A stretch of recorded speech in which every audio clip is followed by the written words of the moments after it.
Welcome back to the Beards Creek podcast. And tonight we have a guest with us, Patrick Edwards. And Patrick and I talked last week a little bit, and he's one of those people that you talk to for about 20 minutes and you realize, hey, I might have a new best friend. Like there was just a lot of neat connections. And so Patrick is on with us tonight. Patrick is married. Do you go by Pat or Patrick?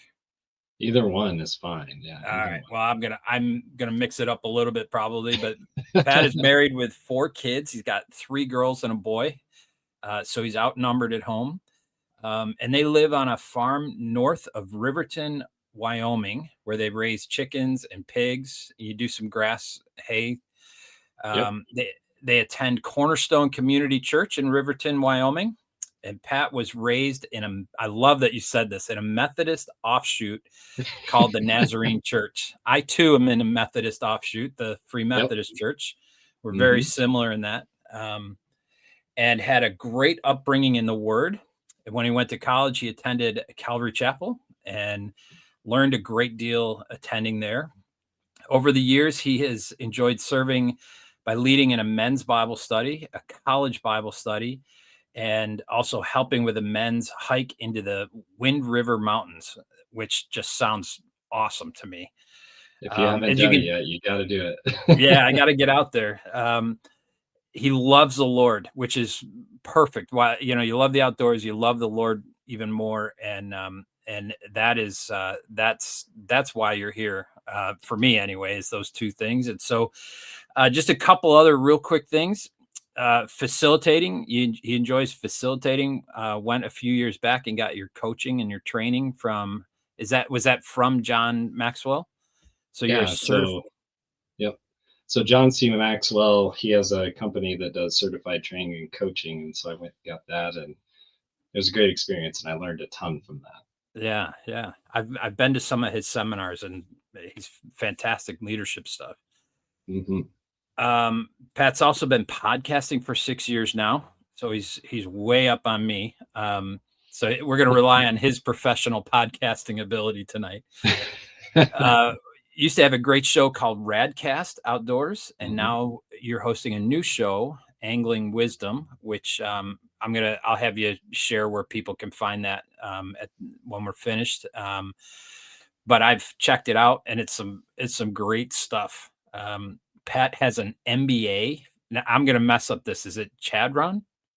Shadron. Yeah, it's a Shadron. little tiny town in the middle of Nebraska, and I actually Ah, did their executive MBA program while I was working full time and having little kids. I don't know how I got through that, but yeah. managed. I can relate. I did a master's of theology and a master's of divinity while having kids at home, and it's Man, brutal. Brutal. yeah. You also have a BS in business administration. And listen to this. He's a graduate from the Harvard Kennedy School Leading Economic Growth Program. Is that connected with the Harvard? Yeah, that's the Harvard Business School. So Wow. I've been very blessed to be able to attend there as part of my job now. So I work for the Wyoming Business Council, and we're at economic development for the state. And it was a really cool experience to be on there with leaders from all over the world and get to Wow. partake in that. So then when you're doing all this, when you're not working or working on the farm or fishing, you're chasing your kids and hiking with your family. And I love this. When you sent me your bio, this was the one that pulled my heart. Was he especially enjoys elk hunting with his oldest daughter. That's awesome. Like that's just, there's no sweeter moment than being in the outdoors with your kids. Yeah, I got So to tell you. welcome. Yeah, thank you. And I got to tell you, like, one of the coolest experiences I ever had was watching my oldest daughter kill her first elk. Oh, And I'll tell you what, man, I was crying, she was crying. It was one of the coolest things ever. that's so cool. How old is your oldest? She just turned 16 last week, which is just insane. You know, you Oh, look at her and she's a grown woman now. And I'm like, what? She was just this little baby that fit right in the crook of my arm. And now she's grown, oh, full grown man. woman, and she's busy. She's a varsity swimmer, and she loves that, and she works and she goes to school and she manages all the things. So she's pretty much ready to fly the coop at this point. That's wild. So my youngest, started college last year, and I'll never forget, I felt it again this year where, in fact, probably more so this year because we put her in her car and sent her off and like, oh Lord, be with her. She's driving 3.5, 4 hours away and, plus all the stuff that goes on at college. And you're like, oh, I still want to be holding her as an infant, and, Yeah. uh, It's tough as a dad, right? Like you feel it in your heart, especially with daughters of, they're growing up, they don't really need me, and that kind of hurts a little bit, like they're yep. they're getting big and they're getting on their own. But it's also really cool because they're going off into the world and they're going to do great things. So I'm sure it's like a bittersweet kind of thing. I'm dreading the day when my daughter ends up leaving the house, but Yeah. But you will, that's really when you start to see the seeds that you've planted in them, whether it's building character or faith or, the man, the word doesn't go void in their lives. And even when they stray, and they may or may not, but it becomes it becomes a foundation for them to return to. And we've seen that time and again. So, yep. So let's start out with, the idea of angling wisdom. So I've had, one other guy on here who talked fly fishing. We've had very few, um, fishing folks on the podcast, and not because we don't fish or we don't like fishing, but, um, it's just been the way that's kind of gone. And, um, and so you're a first. You're kind of you're a pioneer in this world. How did so what did I know? I mean, I perused your website and you're like, oh, he has a world record and 2 state records. And I'm like, I'm still fumbling around with a bobber. What in the world got you into fishing, and how did you, and it's not just casting with worms, like you're into this. yeah, no, it's definitely evolved over the years to become pretty in depth. My wife says I could open a tackle shop. I mean, I have a lot of different gear and do a lot of things. But to take you back to the origin of all of this, when I was a kid, growing up here in Wyoming, my mom had a terminal lung disease, and my mom and my dad, we would go fishing. She loved to fish, and as she got sicker and sicker, we couldn't go nearly as much. And I really enjoyed doing fishing with my family. And after my mom passed away when I was 14, Oof. my dad and I utilized fishing as kind of a way to connect with one Yep. another. Yep. He worked for the Wyoming Game and Fish Department, which is like fish and game, kind of things, but he did all their engineering projects. So I was able to kind of travel around with him for a couple of summers and Mm. go see the state and fish for all kinds of stuff. And so it kind of rekindled that fire. And then we had just annual fishing trips that we did with each other. And I don't know, there's something really special about fishing for me. And it's a couple of different things. One is the challenge. So Yep. one thing I talk about on my show is I want to catch all the things, I want to catch all the species. It's a multi-species show. But more than that, it's quiet time where I can connect with God. It's time where I can really think through and ponder things that are going on in my life and pray. So I have that. And then I don't know, I just lately it's been a lot of taking other people and Mhm. seeing them fish. So I'll give you a really cool example from a few weeks ago. I took my youngest, my boy, he's 11, and we did a 25-mile trip up into the Wind River Mountains. And we went up to this lake that's at like 11,500 feet. Mm. And it's up there. I mean, the air's pretty thin. It's pretty difficult to get to. And he's carrying a pack and he's exhausted. And he kind of broke, on the Mhm. way in there. And my buddy that was with us and his son, we were just encouraging him. It's like, hey, you can do this. It's tough now, but you're going to get through it. Your body's saying that you can't, but you can. And so we get up to camp and we set up and we do all the things. And then he goes out and he catches his first ever golden trout, which very, Oof. very few people on the planet have ever caught a golden trout. And Yeah. so it was really cool moment for me seeing him catch this fish that is so rare and so beautiful, and his smile is just huge. And he ended up catching 8 of them on the trip, and Wow. so it's just really special, to get to go with people now and mentor them along. And that's kind of the idea of the show, is that I've got 3 decades of experience of fishing hard and becoming pretty decent at what I do. I'm not much of a fly angler, but Mhm. I'll fish for anything else, bass, walleye, pike, carp, Yeah.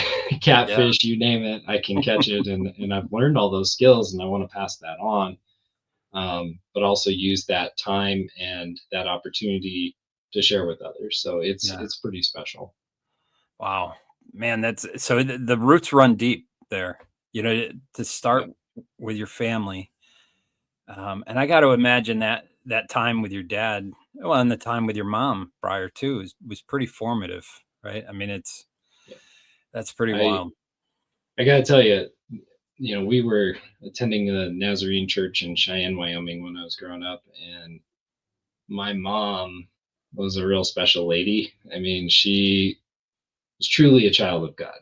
Mm, She suffered greatly physically, and it was really hard for me as a kid watching her have a hard time doing anything, because her lungs, basically with pulmonary fibrosis, which is what she had, mm, it hardened your lungs from the bottom up, so it's like you basically drown.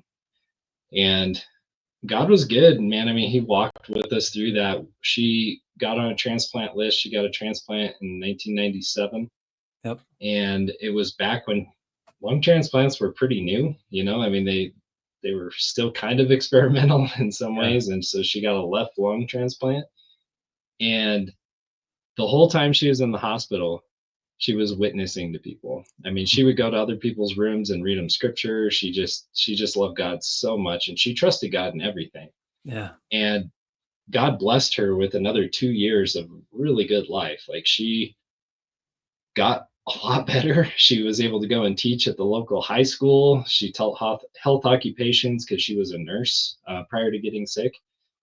And God used her mightily in that time. And then she started to go downhill. The disease got into the new lung. And Mm, while she was in the hospital again, she was just always trying to encourage everybody around her. And yeah, she had a profound impact on my life. I'll just say that. Like, just yeah. seeing her ability to focus on God through adversity Mm, is something really special. And it's really been formative for me and helped me in my life, dealing with challenges, because I know that God is there, yeah. and I can rely on him, and he is enough. Even when my body or circumstances don't feel like, I feel like I'm gonna fall on my face, I'm not gonna make it, I don't have the energy, but Right. God is there, which is Or awesome. you're 10 or 11 doing a 25-mile hike with a pack on your back. I mean, look Yeah, at it. exactly. It comes back full circle. You're making the same. Hmm. You're kind of making the same investment in your son in Yep. that regard. Wow. So with fishing, it's I did my first masters out in Colorado. I've Hmm. been around the desert Southwest quite a bit. Haven't been to Wyoming. Have been to Idaho, but not like Wyoming, Montana, that kind of thing. So here in the East, we think fishing usually means like a bass boat on one of the either the Great Lakes or one of the Finger Lakes. We're in the largest uh, collection of freshwater bodies in the country. I think maybe Yep. even in the world. What's fishing look like there? I mean, do you have a boat, or is it we're going to hike in and fish? What does it look like? Well, it depends on where I'm going. So yeah, there there's times where I'm going 25 miles, right? And I'm gonna put everything on my back, about 60 pounds of gear, and just hike in somewhere and go fishing. That's a lot of fun. You go up and catch brookies, grayling, Mhm. goldens, all kinds of different things. But a lot of the time, what I'm doing is I'm getting on a Lund boat, so a 20-foot boat, and going out on a reservoir that's actually just down from my house here. It's about 15, 20 miles away. And it's full of walleye, black crappie, yellow perch, big rainbow trout, brown trout. Wow. There's some catfish, carp, obviously. There's a lot of different rough fish. And so I do that quite a bit. It's a lot of fun. I like to take people out and catch walleyes because walleyes make some of the best fish tacos you've ever had in your life. I mean, they're just amazing table fare. And the crappies are delicious too. So do a lot of that. And then directly adjacent to that is a small little lake, and it's full of bluegill, largemouth bass, and yellow perch. So we can go catch those. There's some really good river fishing too for the fly anglers and for even traditional anglers like myself that just want to Mhm. go after big browns and big rainbows. You can see some on the wall back there, but it's a really great place to live. But you would never imagine that it's going to be good fishing because I actually live in the middle of the desert. I mean, I'm in high plains desert. It's really dry here. We get less than 20 inches of rain, and some years we're at like 13 inches of total moisture, right? So Wow.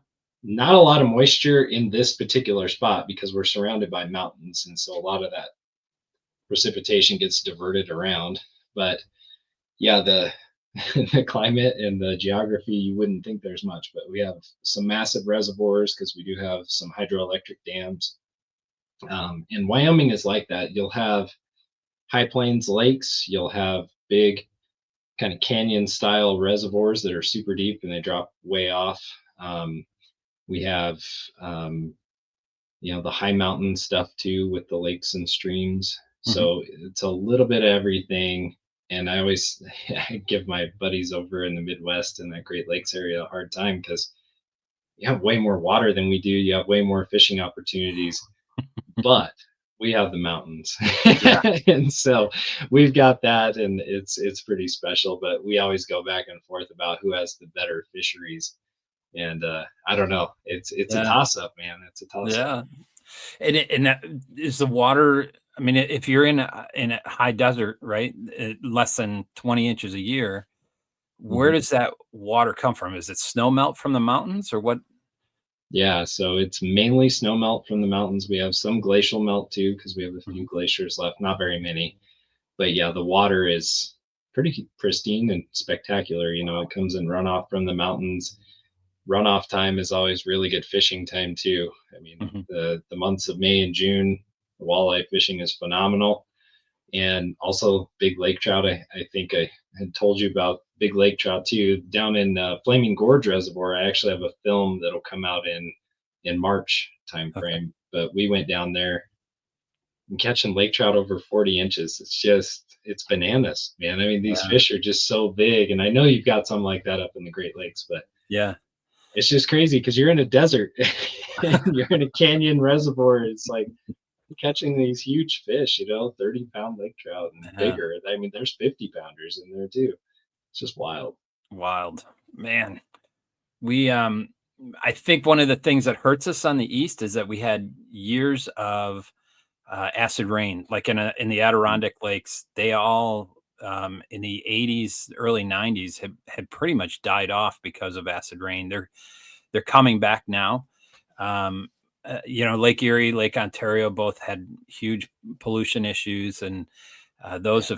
have there's been a lot of work to bring back some stuff there. um, I've done some lake trout and steelhead in on Erie, which is I don't know if you've done any steelhead fishing, but man, Not they yet. fight like something right out of the ocean. They're jumping, they're breaking the water, and a lot of fun, a lot of fun. But Yeah. mostly what I do around here is it's streams, and they're all stocked with browns, and there's some native rainbows in there, but um, so you're catching everything you're catching is like 19, 20, 22 inches at best, at best.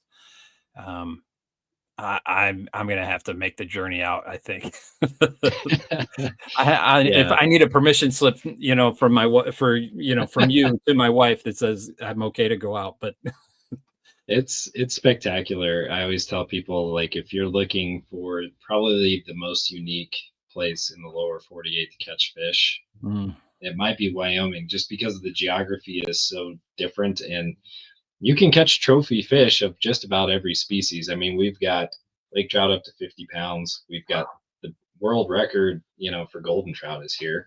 Mm. This big brookie behind me that you see on the wall, like that thing was pretty massive.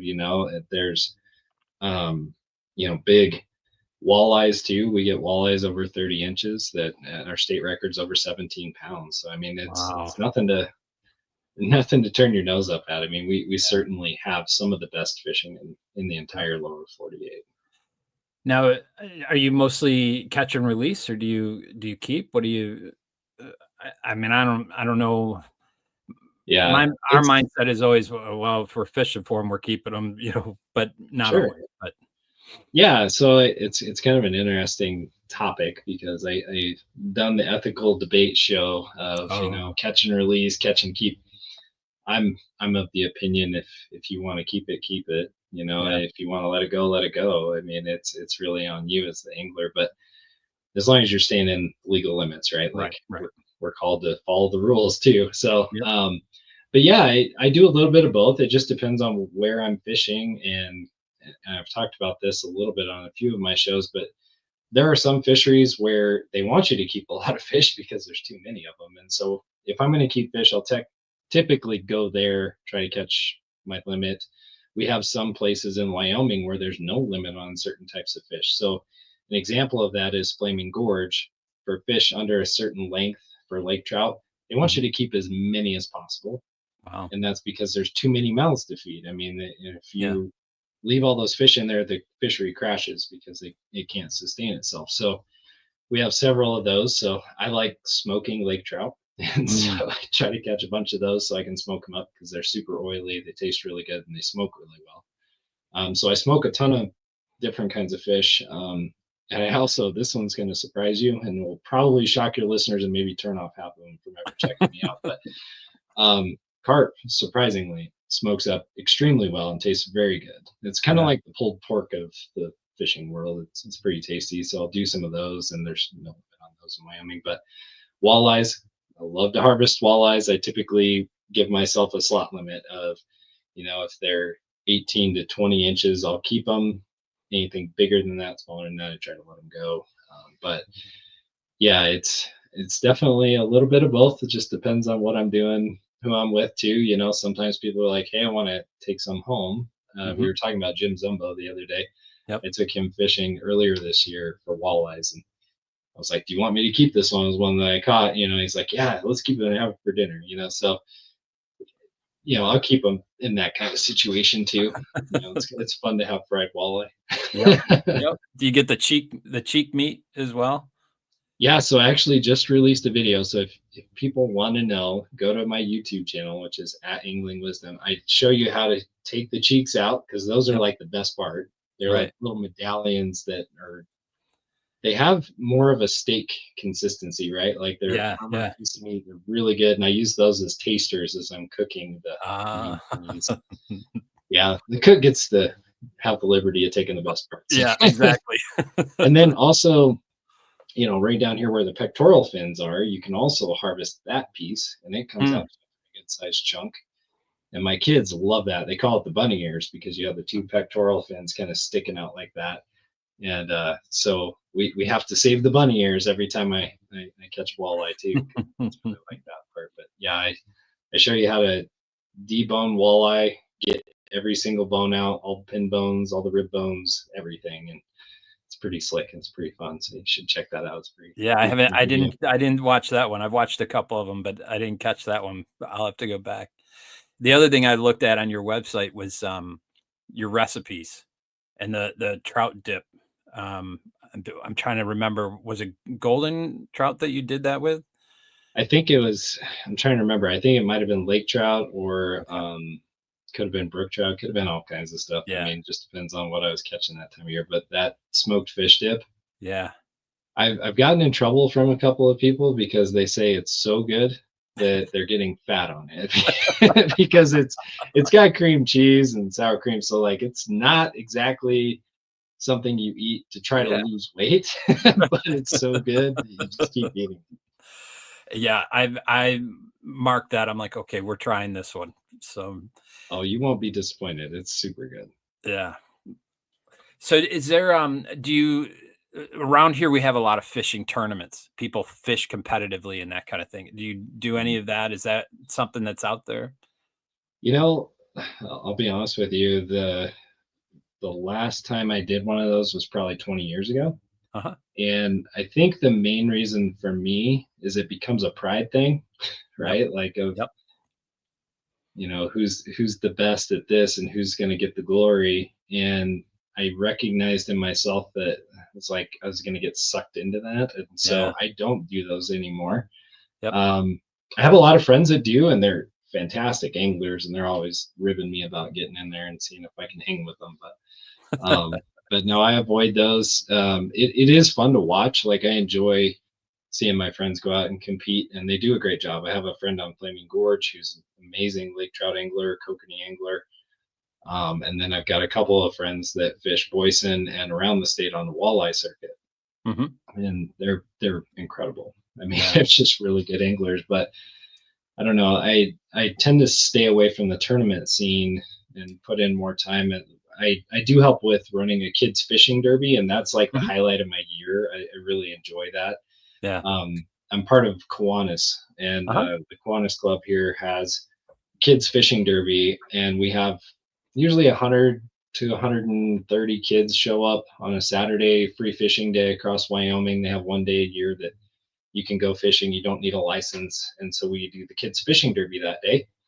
And there's these little ponds. We call them the rendezvous ponds, and there's like four of them, and they have largemouth bass, rainbow trout, catfish, sunfish, perch, carp, different things in there. And my kids have always fished in that derby. They enjoy it. And the folks that were running it are like, man, your kids are always, in like the top tier here catching fish and stuff. And do you want to get involved? And it's like, yeah, I can get involved. So the last few years I've been kind of helping out from the sideline, not as a member of Kiwanis, but this year I joined Kiwanis. So Hmm. I'm officially helping out with it, but it's a lot of fun. I love seeing the little kids be really excited running up with like a 4 inch, sunfish or a 25-inch carp. I mean, Wow. it's pretty cool to watch kids, bring up their fish and be super excited and win some That's prize. yeah, man, that's cool.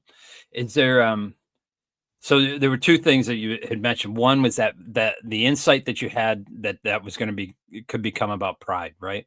And you Yep. see that with these guys getting caught cheating. Well, Yep. that their pride got the best of them. Yeah. Yeah. But the other thought that you triggered for me was you're talking about your friends who are excellent anglers, Hmm. and like just being somebody who dabbles in fishing, what makes for a good angler? I mean, it's being able to read the water, knowing what kind of lures or bait to use. Like I've always thought, how do you become a good angler, especially when you can't see what's under the water? And so it's got to be in presentation of the lure. Like, walk us through that a little bit if you can. Maybe it's not something you can, but No, that's a great question. It's a lot of different factors. I have friends that are elite at presenting a jig, right, for Mhm. walleye, and they'll outfish most people 5, 6, 7 to 1. They just know how to do it, and they have the feel for it. And so I think there's a lot to be said of some people just have the feel and the technique. Mhm. Some people learn it, and some people just have it. It's kind of like other traits that we have. Some people are Yeah. really good at something naturally, and some people have to really work at it. But I think ultimately it comes down to you have to spend a lot of time doing it. So you have to spend time out on the water. You have to learn. Oh, I don't know if you're getting an echo, but I was getting an echo. I'm wasn't. You're good. Okay, all right. But you have to spend a lot of time out on the water. You have to invest in that. You have to invest in learning why the fish do what they do. So walleyes, what motivates them? What are they feeding on? Why are they feeding on that at that time of year? What are the you know particular times of day or night that they're going to bite the most? Just learning all of those little things is really helpful. Understanding structure, understanding kind of traffic flows underwater. Where are the fish traveling? Why are they traveling there at that time of day or night? Um, there's just a lot of time that is required to be really good at it. And I always say, for me, I'm not a great angler at any one species, and that's because I don't invest all my time in one species. I want to learn how to catch lots of different things. And my friends that fish the tournaments, they just fish for walleye. And that's what makes them great walleye anglers is that they know them inside and out. And I enjoy going with them because I always learn something, when I go with them. Yeah. They'll show me something new. I've been blessed with the ability to have a really good feel and technique for working lures and baits and being able to feel strikes, even really light ones. But yeah, if people want to be really good at fishing, it's like everything else. You have to invest the time. You have to be out on the water. You have to learn, and that's one of the biggest, I think, pitfalls with a lot of anglers is the pride factor of not listening to other anglers that know more than they do, or not even listening to the kid that maybe just made an observation that maybe you should have paid attention to. I see that happen Yeah. sometimes with my kids. Well, I put this down there and then this happened. I'm like, okay, walk me through that again because we might be onto something. But I think being humble as an angler will help you rise to the top really quickly because Mhm. people will want to teach you at that point. And if you're Yeah. prideful, those guys are not going to open their mouth. Just like the fish might not on a bad cold front. I remember as a kid fishing in the Adirondacks with my dad. We had like a rowboat with a small 15 horse Johnson motor on it. And we were trolling, so just moving slow. And he got this idea. We're on a large pond, is what they called it. And there was a place where a stream was coming in. And he said, let's troll the front, just right across where that stream is coming in. And we came across that, and he tangled with a huge bass, brought it in. I'd be lying if I told you a pound, but it was the largest fish I had seen in my first 14 years of life. I'm Mhm. like, oh, Dad, that's awesome. And he said, well, let's try it again. So the second time I had a line out trolling, and I caught the largest fish I had ever caught, doing the same thing. So there was clearly food coming in from that stream, and that was, they were hanging out there. But I've never forgotten that. I've taken my Yeah. kids fishing. We're like, all right, we're going to work this end. Never caught another fish doing that, but but it's that observation and watching somebody else do it and go, okay, that makes sense, and I'm going to try and add that to my repertoire. Yeah, So when you're breaking down water, inlets are important because food's got to come in from somewhere. Nutrients. Typically, when the nutrients are coming in that way, it's feeding the smaller organisms, which then feed the minnows, which then feeds the bigger fish. So you kind of figure out the food chain. I think that's one of the biggest pitfalls a lot of anglers have is they don't think enough about what the bait is doing.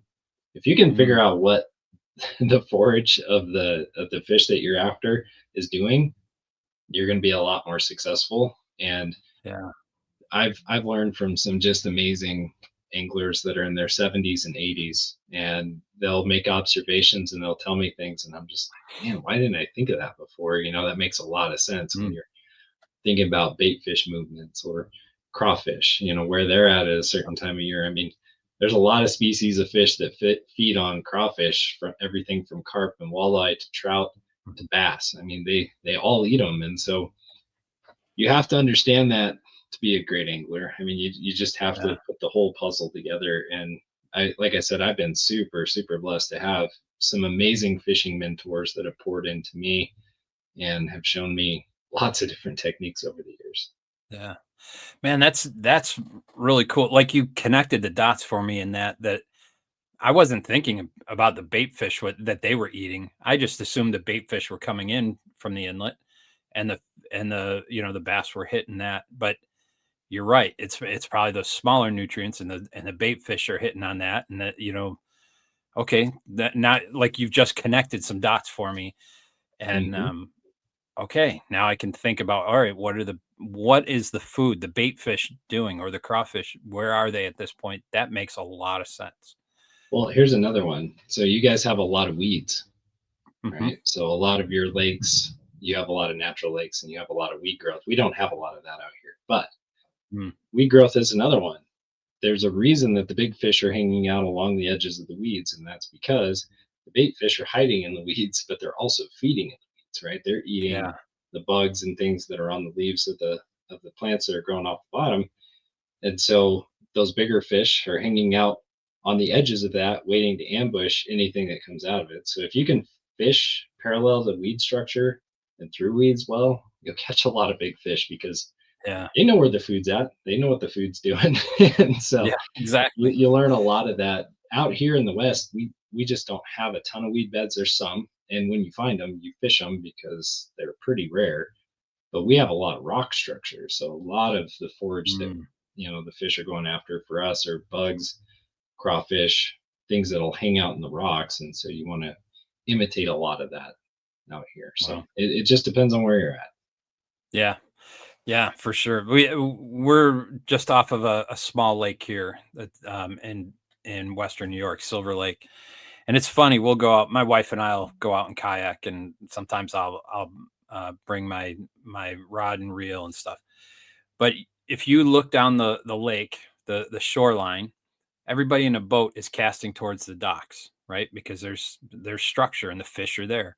Everybody who's on the docks is casting out to the lake because they think that's where the big ones are. And they're just it's always this back and forth of who's Mhm. got a boat and who doesn't. And um, but it makes sense to be thinking about structure, about what the bait is doing, and where they're feeding. Like that makes a lot of sense to me. So Yeah, that's cool. and you'll be a great angler once you figure out the equation based on the water that you're fishing and the Yep. time of year. I mean, it makes a big difference because fish move around all year long. I had somebody that was asking me a question about walleyes just recently of where should I start looking? And the idea that they had was to look for the fish where the fish had been in July. And I said, well, it's not July, it's almost October. Right. So the fish have moved. And so you got to adjust and kind of work through that. So I kind of helped them understand like one of our big forage bases is emerald shiners. If you can follow the emerald shiners throughout the reservoir, guaranteed you're going to find crappie and walleyes because they primarily feed on those. And so if you can chase those bait masses around the Mm, reservoir, you will find what you're looking for. yeah. And so it helped him out See, quite. while I hear, like, especially in the summer, they'll go deep because they I think prefer that colder water, is what I've been told. And so you're fishing them much deeper than you normally would in the like in May and June. And it's a lot of fun because they'll grab that and there's this huge bite and you feel like, oh, I've got a monster. And then there's no fight in them, and you're kind of bringing them up and you're like, oh, this is just a log, and then you've got this walleye. It's a really interesting fish to me. Not to focus Yeah. on walleye, but No, it's a good one to talk about. Yeah, they are not known for their fighting ability. Once yeah. they get over 10 pounds, they start to fight a little bit better. But Hmm. yeah, the smaller fish certainly don't have a lot of fight in them. But boy, they are so good at the table. I don't even care. Yeah. I just like to catch them. But yeah, we go through some interesting cycles with walleyes where you're right. Like early season, they look for the warmest water possible as the ice is coming up because they want to warm up. uh, They want to get yep. ready for the spawn. They're highly motivated to do the spawn. So they're in full spawn mode. So they'll go find the gravel bars and kind of shallower water and where the water's kind of moving in, the warmer water coming in, and they'll spawn. And then they go into feed mode because it's like, well, they just expended a ton of energy. So now they got to go find the food. And so if you Yeah. can kind of follow them from spawning grounds out to where you know the food is, man, I'll tell you what, man, early season walleye fishing is really good. It's really Hmm. easy to catch a limit of fish early in the season. And this time of year, as temperatures start to bottom out and as the water temperatures drop, it kicks them into hyperphagia. So they go and look for as much food as they can get. And so they start chasing those emerald shiner schools all over the reservoir. They're looking for crawfish. They're looking for anything that fits in their mouth, other fish, trout, Yeah. and Yeah. this is getting into my favorite time to go fishing. I like catching the big Hmm. fish, which typically they're a lot easier to catch in the fall. In fact, Yeah. let's see if I can move my head the right way. See that walleye back there? Oh yeah. That was the fall fish. So Right. it's getting into my favorite time to go. Mm. Do you have salmon out there? So we have a landlocked sockeye salmon. So they're called Okay. kokanee, Yep. and so sockeyes go by the name red salmon as well. You'll hear that thrown around. And I've been up to Alaska and caught them out the Kenai and also caught them here in Oh, Wyoming. And wow. they are extremely good on the Mhm. table. Um, some people don't like red salmon as much or the sockeyes because they don't have as high a oil content, so they don't smoke up as well as like say like a king or a silver, Mhm. but they're really good to eat in my opinion. I like to just like pan sear them, and my kids love it Yep. too. We'll pan sear, kokanees or reds and have just like any kind of side you want. You can have a pasta side, you can have a rice side, whatever you like. But man, it's delicious. I love that stuff. It's so Yeah. so amazing. But that's all we have. We don't have like you guys got the Atlantic salmon and whatnot. We don't Yeah. we don't have any of that, but they're pretty Yeah, good though. there's places, coming in from the St. Lawrence Seaway and down to Lake Ontario where they'll spawn, and so there's huge salmon runs, and it's shoulder to shoulder, people on the shore fishing for them. And um, I have not done that. I've done them up off of Lake Ontario and have fished for salmon there, and they are good. And we just always grill them. You'll do a little bit Mhm. of an oil base on them and can grill them that way, and they're fantastic.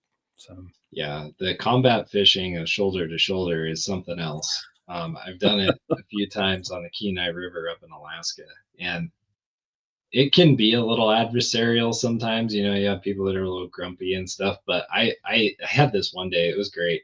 I fished next to these guys from all over the world. So I had a guy from Germany, a guy from Australia, and we were helping each other net our fish, and we were visiting and just having a good time. And it's like, man, this is how it ought to be. If you got to be shoulder to shoulder with people to fish, you might as well yeah, have some fun, and have a good yep, conversation. So got to know those guys a little bit and hear about their travels to the United States and what they thought of Alaska. mm, So it was a really fun experience. But the Kenai River, if you ever get a chance, that is a spectacular fishery. And in like late July is the best time to go, like mid to late July. You'll be like weighted out in waders, and the water is super cold because it's all glacial water. yeah, yeah, And like my feet go numb even with these, neoprene type waders. But yep. you'll have fish coming up the river and they'll be like running into the side of your leg. It's a really weird feeling. And, you're just basically flipping out a hook and like letting it go through the water, hoping to hook one in the mouth. It's a very different experience. I have So much. a buddy that was up there 2 years ago and fished in Kenai, and he's just having a blast. And then his wife, is like, "We got to get out of here," kind of thing. And he's like, "Why? What's up?" And she's pointing upstream to these two bear that are coming down, and I'm like, you're not going to win that battle. You talk about combat Yeah. fishing. That's when you're not probably going to win. But So up your way, you've got black bears, right? You don't have any yeah, grizzly bears up there? nope, nope. Yeah. So Yeah, here this we've got 300-pound black bear. They're not. They're okay. pretty timid. Yeah, we've got the mix of the about 700-pound grizzlies, and Oof. 400-pound black bears. And I don't know what it is about inland grizzlies, but they're super cranky. And so we got to be really careful. Where I caught that nice brook trout behind me, there's a hike that you got to take. It's several miles in the Wind River Range, but it's also one of the highest density bear, like grizzly bear populations in the lower 48. Wow. And so you walk in there and you're just like nervous the whole time. You're seeing tracks, you're seeing scat, you know the bears are there, but it's one of those deals. I don't go with less than like three other people because it's Yeah. just not worth it. It's like, man, I don't want to end up getting chewed on today just to go Right. fishing. You got to take somebody you can outrun. That's Right. right. Well, that we joke around. That's why you carry a pistol so you shoot your buddy in the leg and run away. But not that we would ever do that. But we No, carried no. bear spray. we carry bear spray and a sidearm just to be safe, because you just never know. I mean, Yeah. it's Yep. Wow. So we've kind of been talking for about 40, 45 minutes about fishing, but um, you and I share a faith in Christ, and so at some point in your career, there was a calling on your life where the Lord said, "I'm going to make you fishers of men, or a fisher of men." mhm, You like how I transitioned us there? I like it. It's So the perfect transition. I mean, really. it really is. so so tell us, how did you come to Christ, and what is that? How has that impacted your life, whether it's in the outdoors or as a husband, or your involvement with the church? You listed some of those things in your bio. I just like to hear people's testimonies, kind of. So. Yeah, I shared a little bit at the beginning, but my mom and my dad were really great examples for me, and so I was very fortunate to grow up in a home where my mom and dad prayed. My mom and dad read their Bibles. We were involved.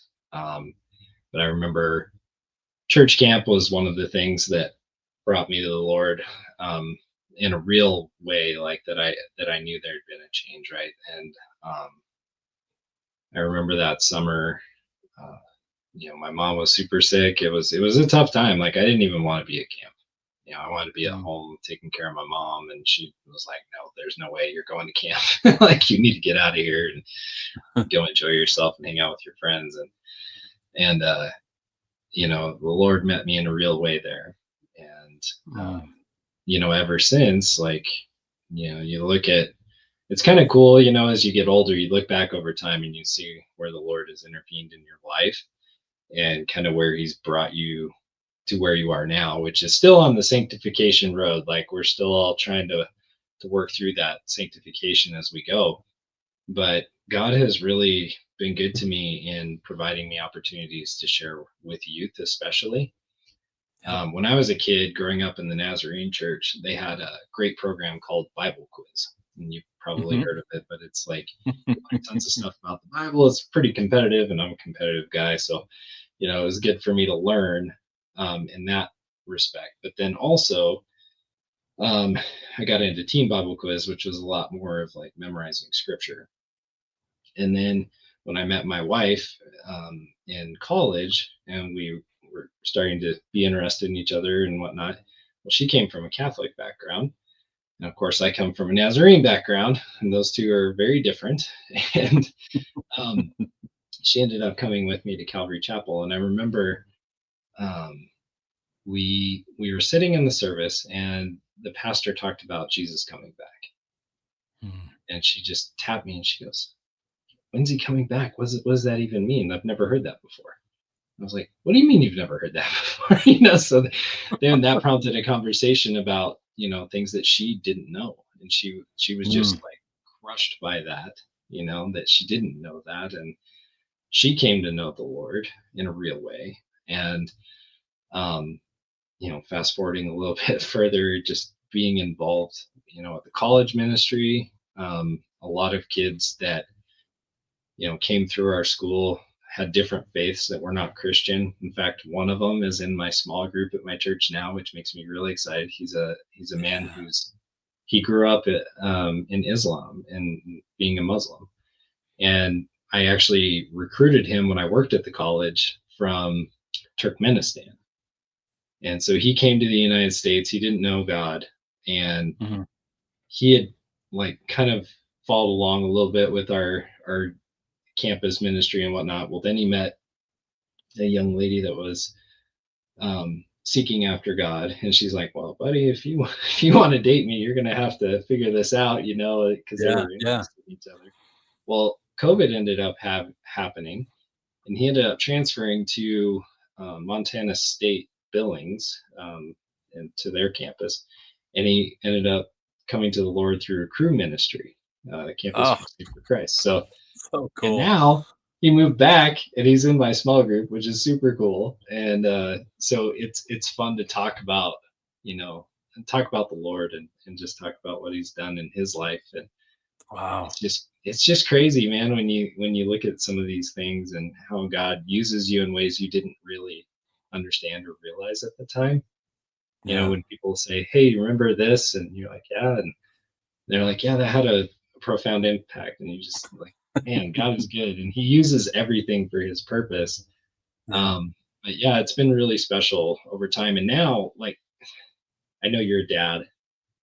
I feel like with my kids, that is like the most important one right now. Is just the children under my care, under my roof, Yep. really working with them as they go through difficult things, as they start to have, interest in the other sex, and dating, and as they navigate friendship stresses and dilemmas and hard situations of like, hey dad, this happened today, what do I do about this? Do I say something? Yeah. And so counseling them and helping them grow through that and saying, well, what does scripture say?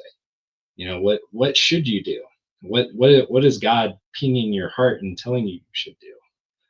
I feel like that has been probably one of the coolest things as Yeah. of late. But the Lord does some amazing things with us as dads and as Mhm. husbands, right? And I Absolutely. had I had one of the coolest experiences this last year. Well, actually, the last 2 years, I was able to baptize my oldest daughter and my other two daughters. They were ready to be baptized, and we take them through a full class at our church. It's a Mhm. couple weeks of like making sure you understand what you're saying and what you're professing. And Yep. to be able to baptize them, I also baptized my wife, which is pretty cool. It's it's just special. I'll just Yeah. say that it's really cool. That's see, when we started and I said I might have met one of my new best friends, right? Like, there's so many common threads, that I'm seeing in our between our lives. I've have had the opportunity to baptize my kids. My youngest daughter, was just really lit up for the Lord, and then kind of had some issues in her last few years of high school, fell away, um, and through the ministry of Young Life we've mentioned before, came back to Christ in a powerful way. Came back to me the following year and said, "Dad, I know we don't necessarily do rebaptisms, but I want to reaffirm my faith in front of the church." I'm like, Cool. I'm in tears, trying to even get through that service. And then Yeah. my dad has just he's been struggling with it for about 2 years, but has been really diagnosed with Alzheimer's. And he had been baptized in the Catholic Church when he was a baby, had Hmm. never been baptized since. And he goes, he's same kind of thing. I know, I don't know what rebaptism looks like, but I feel like I want to be baptized while I can still remember it and while I can still give a testimony. And he's That's crying, amazing. I'm crying, the church is crying. Like, it was just the Lord has given us some of those moments, I think, as dads, that boy, those sit in our hearts. When I'm old and in a rocking chair and trying to go through my memories, those are some of the memories that I'm going to be like, thank you, Lord. Those were moments that I know you have given me, and they were powerful. So, Absolutely. I think I think those things are special. It's the walk can be so difficult, right? Like yep, we oftentimes get bogged down in the trials and the tribulations and the hard stuff, but it's always good to have those markers along the road and along the yeah, path of remember that baptism, remember that conversion, remember that conversation, remember that special time, because those help keep us encouraged yeah, as we walk this walk. Because it's hard and it's brutal. This world is a tough place. We were just talking about this past weekend of there's a lot of hate out there, and there's a lot of people that are just super hostile towards Christianity, and it hasn't changed in the last 2,000 years. It's just nope, sometimes it rears up and it's more in your face than you're used to especially as an American, right? And it's important to be in prayer. It's important yeah, to love on people the way that Jesus would. And yep, It's super cool to talk to you, and I'm so glad that Pete introduced us, Yeah. because, like you said, to foster a friendship, I feel like I've known you for years, and I Yeah. think it's that you know uh, kind of thread that binds us all together that C.S. Lewis talks about, right? That Yeah. faith Yeah. and understanding of God, and I think that's just amazing. So it's been Yeah. really cool to visit about that. That's cool. Yep. I'm in wholehearted agreement there. I'm thinking about your friend who was a Muslim, and did you ever read Seeking Allah, Finding Jesus? No, I It's a haven't read that one. pretty short book, and it's about a guy who was a Muslim, went to college. His roommate was a Christian. Roommate didn't press anything on him, just answered questions, and the roommate, got to see him studying scripture, and through their relationship, this guy becomes a Christian, and goes on to work in ministry. He passed away just recently, a couple of years ago. But the we go to Senegal a couple times a year, work with a ministry there, and as part of that, we work. The country's 95% Muslim, and that book has been profound in helping me to uh, to kind of understand their faith and our faith, and places where we can find common ground and we can share the gospel of Jesus Christ. And it's been pretty interesting. It was a great read. So Yeah, yeah. I'll have to check it out. He's shared a lot with us about the struggles that he's had because his family is not a fan of him converting, No. and that's been really difficult, especially on his mother, who's more practicing than his father, and just kind of the ramifications that come of that. And Jesus talks about that in Matthew chapters 9 and 10 of like, when you follow me, this is what's going to happen, and he's Yeah. living the reality of that and how hard that actually is. And Yep. but he's just such an inspiration to me, such a cool young man, and That's really neat. he loves the Lord, and he always told me, he's like, I just knew there was something different. Like, there's just something Hmm. different about Christians, and I just kept coming back because there's just something different. Yep. um and it's pretty special. Yeah. Encourage them that there's hope. There's always hope. We had a 12-year-old boy 2 years ago who was kicked out of his home in Senegal because he became a Christian. His dad said, "Come on, it's time we got to go to mosque." And he said, "Dad, I'm not going. That's not what I believe anymore." So his family kicked him out, and one of our churches there, we set him up and helped him out. He was playing the drums as part of the worship, and I mean, I got to know him a little bit. This last spring, I went back and checked on him and said, wanted to know how he was doing, and they said he's not at the church anymore living. He's now back with his parents. I said, "Oh, did he? What happened?" They said his parents all met Christ. His whole family met Christ, and It's amazing. so they're all attending the church. They're all growing together. Took about a year and a half, but this family came to Christ because of this 12-year-old boy deciding that he was going to follow Jesus. And so now we're raising money for a pig project. They don't have any money, so we're helping them put up a shelter for pigs, and then to buy 3 or 4 pigs. So a former Muslim family now raising pigs to raise, as their income. It's just Yep. when you tie up with Jesus, it's amazing the things that you get to be a part of. Um, That's so so cool. encourage him, Yeah. and I'll be praying for his family. Well, So thank you. And yeah, we were talking to him about that this last year during small group, and we're starting them up again. And we had a young lady in our small group, and she said, I want to tell you our story and of how she came to Christ, and her family was her older sister came to Christ. mhm. She came home, she shared that with the family, and over the next year, it was just like one domino after another. The mom, the dad, the brother and her, they all converted and became Christians and now are attending our church. Now, the young lady that was in my small group, we were so sad but happy for her. She got a job. She's a teacher and she moved to another part of Wyoming.